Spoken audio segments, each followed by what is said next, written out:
Cañada Real in the suburbs of Madrid is one of the biggest slums in the European Union. Here, some 8,000 people live in extreme poverty. And through the coldest of winters in recent years, about half of them have been living without electricity, in temperatures as low as -10 degrees centigrade for months. Mis hijos, la verdad, es lo peor que llevo. Se levantan las criaturas ya sin luz, se acuestan sin luz. Claro, los niños se tienen que divertir con algo.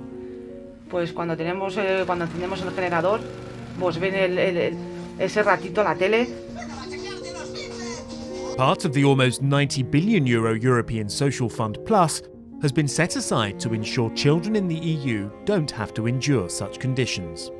The ESF Plus will ensure that funds are available to support citizens in difficult situations, to provide opportunities for training and unemployment, to ensure that every child and youth is given the opportunity to succeed.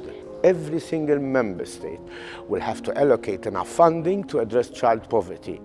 Countries with high levels of child poverty will have to spend at least 5% of ESF Plus resources on helping them, in areas ranging from access to free education to decent food and housing.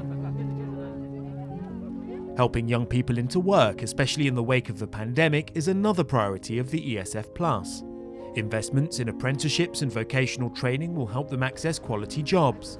Countries with above-average youth unemployment should invest at least 12.5% of funds to help young people into the workforce.